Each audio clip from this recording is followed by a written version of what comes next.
चलिए बात करते हैं ओला इलेक्ट्रिक मोबिलिटी को लेकर।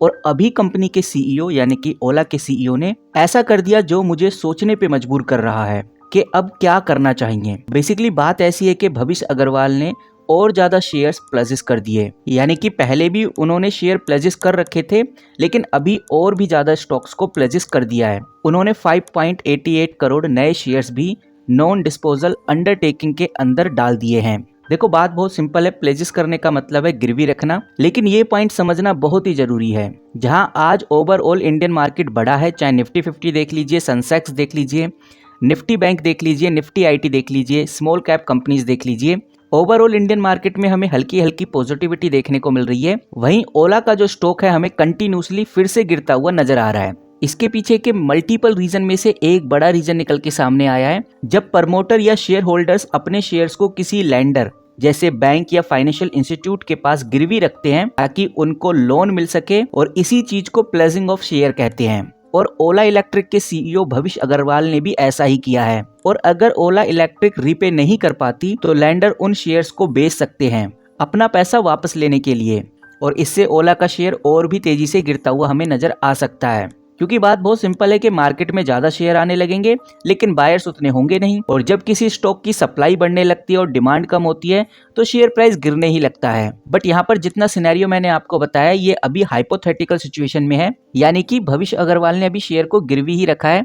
ऐसा नहीं कह सकते कि ओला इलेक्ट्रिक इस चीज को रीपे नहीं करेगी, जिसकी वजह से इतना बड़ा सिनेरियो क्रिएट होगा। तो चलिए एक बार इस नोटिस को देख लेते हैं कि भाई इस नोटिस में और क्या क्या चीजें आई हैं। कंपनी की तरफ से ये जो नोटिस आया है इसमें क्या कहा गया है, किस तरह से शेयर्स को गिरवी रखा गया है। उसके बाद बहुत इंपॉर्टेंट चीजें भी डिस्कस करेंगे और जानेंगे कि ओवरऑल कंपनी में चल क्या रहा है, क्या वो बातें हैं जो एक इन्वेस्टर को पता होनी चाहिए। अगर आपने इस कंपनी में अपना वैल्यूएबल पैसा लगाया है तो आपको इन न्यूज को जरूर ध्यान में रखकर चलना है। यहाँ पर आप देखिए मैंने ओला इलेक्ट्रिक मोबिलिटी लिमिटेड का स्टॉक खोला हुआ है।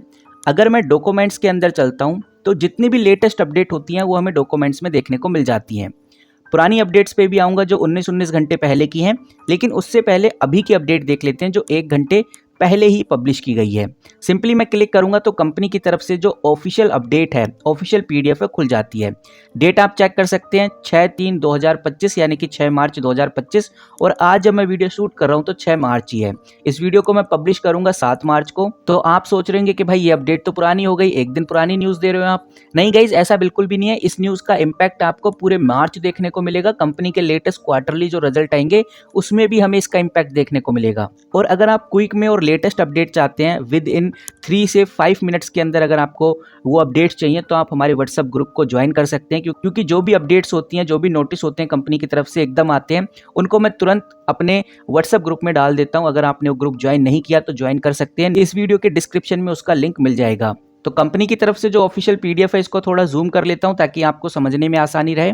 वैसे तो इसके अंदर काफी कुछ दिया गया है, लेकिन जो मोटा मोटी बातें हैं वो मैं आपको बता देता हूं। इस पूरी पीडीएफ को रीड करने के बाद एक बात समझ में आ गई है कि जो टोटल प्लेजेस शेयर हैं अब ज्यादा हो गए हैं। इससे उनके ओवरऑल जो कंट्रोल है और जो कंपनी के ऊपर फाइनेंशियल प्रेशर है इसके बढ़ने का इंडिकेशन मिल रहा है। अब गाइस ये बात भी निकल के सामने आ रही है, जहां तक देखने में भी ये आ रहा है कि शेयर्स को प्लेजेस इसलिए किया जा रहा है कि भविष्य अग्रवाल अपने एआई स्टार्टअप क्रोटीन पर फोकस कर रहे हैं, और इस चीज को आप इधर देख सकते हैं। ऐसा भी कह सकते हैं कि ओला इलेक्ट्रिक के शेयर्स का यूज क्रोटीन के लिए हो रहा है, जो कि एक एआई स्टार्टअप है, जो कि दिखाता है कि अग्रवाल की प्रायोरिटी एआई बिजनेस पे शिफ्ट हो रही है और ओला इलेक्ट्रिक पे कम फोकस होता हुआ नजर आ रहा है। अब ये नजरिया गाइस टोटली अलग हो सकता है क्योंकि सबका पॉइंट ऑफ व्यू और देखने का तरीका अलग अलग होता है।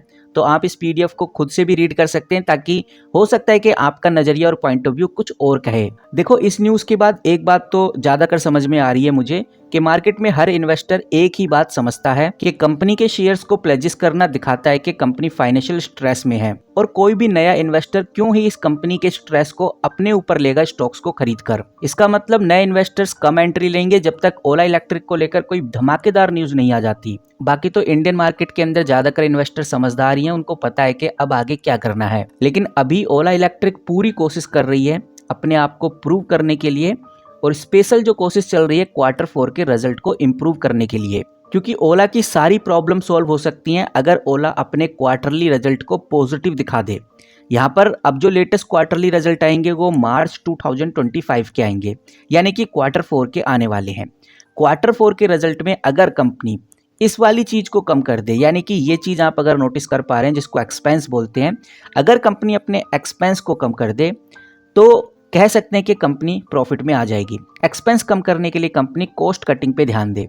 अगर कंपनी ऐसा कर पाती है तो नो डाउट आने वाले टाइम में प्रॉफिट बढ़ेगा, और प्रॉफिट बढ़ेगा तो इन्वेस्टर का विश्वास फिर से बिल्ड होगा, जिससे जो प्लेजेस लिया जा रहा है, शेयर्स को गिरवी रखा जा रहा है, ऐसी समस्याओं से समाधान मिलेगा। और भविष्य में कभी कंपनी शेयर को गिरवी रखेगी भी तो ज्यादातर इन्वेस्टर्स का जो सोचने का नजरिया है वो बदल जाएगा, क्योंकि हर कोई यही सोचेगा कि भाई कंपनी अपने आप को एक्सपेंड और ग्रो करने के लिए ऐसा कर रही है। लेकिन अभी तो हर किसी के दिमाग में यही चल रहा है कि भाई कंपनी एक तो अच्छा खासा परफॉर्म नहीं करती, ऊपर से नेट प्रॉफिट अच्छे जनरेट नहीं हो रहे हैं, और फिर वही न्यूज़ निकल के सामने आती है कि भाई कंपनी के सीईओ स्टॉक को प्लेजेस कर रहे हैं, जिसकी वजह से पैनिक क्रिएट होता है। और इस पैनिक क्रिएशन की वजह से ही स्टॉक प्राइस में हमें डाउनफॉल देखने को मिलता है।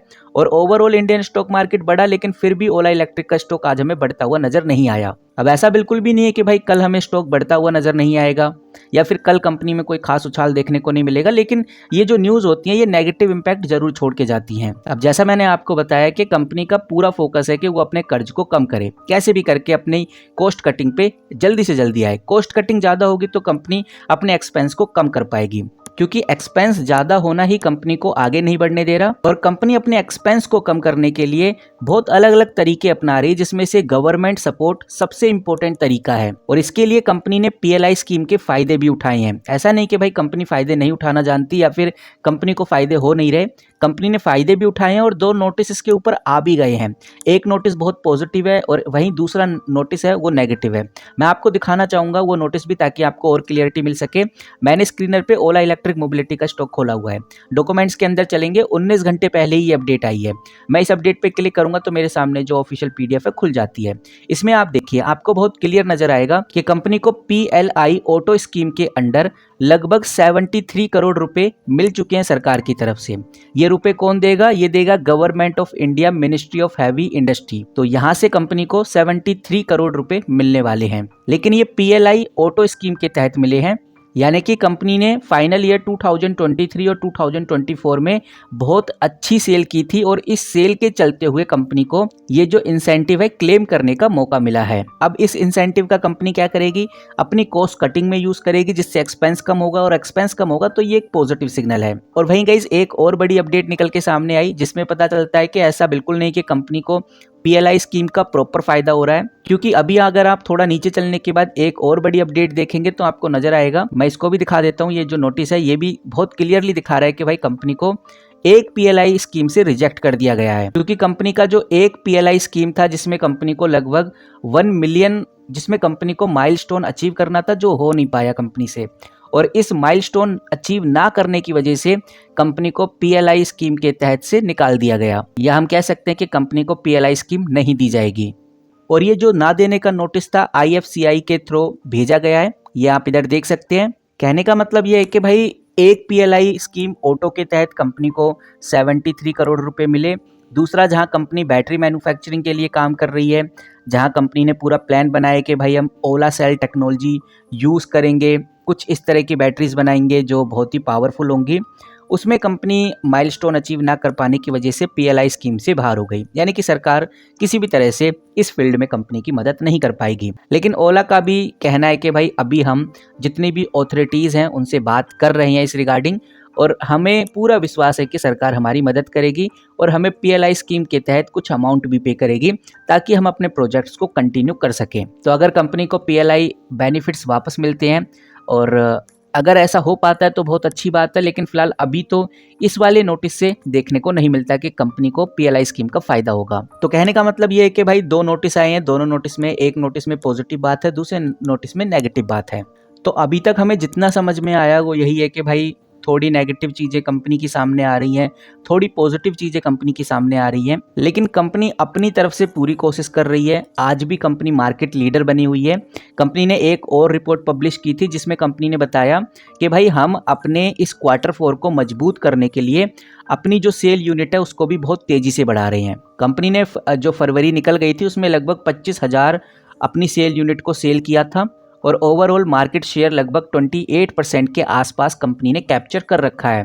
तो जब कंपनी ऐसी बातें बताती है तो लगता है कि भाई हाँ ठीक है, सेल तो अच्छी खासी हो रही है, नो डाउट कंपनी अपने आप को बढ़ाने के लिए थोड़ा बहुत लोन भी लेगी, चीज़ों को गिरवी भी रखेगी, लेकिन यहाँ पर अगर कंपनी सेल अच्छे से कर पाती है तो ये सब कुछ पॉजिटिव होता हुआ नज़र आ सकता है। कंपनी ने ये भी खुलासा किया कि भाई हमारी जो डिमांड है, हमारे स्कूटर्स की डिमांड, हमारे प्रोडक्ट्स की डिमांड सबसे ज़्यादा टायर 3 टायर 4 टाउन्स में हो रही है, जो कि एक और अच्छा पॉइंट है क्योंकि टायर 3 और टायर 4 के अंदर जो लोग रहते हैं उनके पास अच्छे खासा पैसा होता है, तो वो अच्छा खासा इन्वेस्ट भी कर सकते हैं और ओला के प्रोडक्ट्स की परचेजिंग पावर भी उससे काफ़ी ज़्यादा बढ़ जाती है। तो ओवरऑल कंपनी यही कहना चाहती है कि भाई कितनी भी प्रॉब्लम आ जाए, हमारा जो आने वाला Q4 है वो पॉजिटिव रहेगा। हम पूरी कोशिश कर रहे हैं इसको पॉजिटिव बनाने के लिए। हालांकि कंपनी के Q4 ज़्यादातर नेगेटिव ही रहे हैं, कभी 200 करोड़ का लॉस, कभी 400 करोड़ का, कभी 450 करोड़, कभी 550 करोड़। अगर कंपनी ब्रेक इवन भी अचीव कर जाती है तो भी एक बहुत पॉजिटिव सिग्नल माना जाएगा। तो गाइज़ आप हमें बता सकते हैं कि आपको क्या लगता है, क्या कंपनी वाकई में Q4 में अच्छा परफॉर्मेंस कर पाएगी, पॉजिटिव रिस्पांस ला पाएगी या नहीं?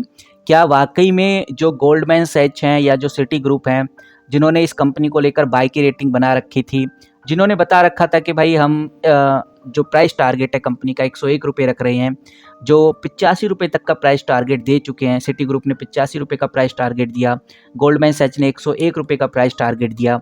हालांकि गोल्डमैन सैच पहले 118 रुपये का प्राइस टारगेट दे रहे थे, लेकिन उन्होंने घटाकर 101 रुपये कर दिया।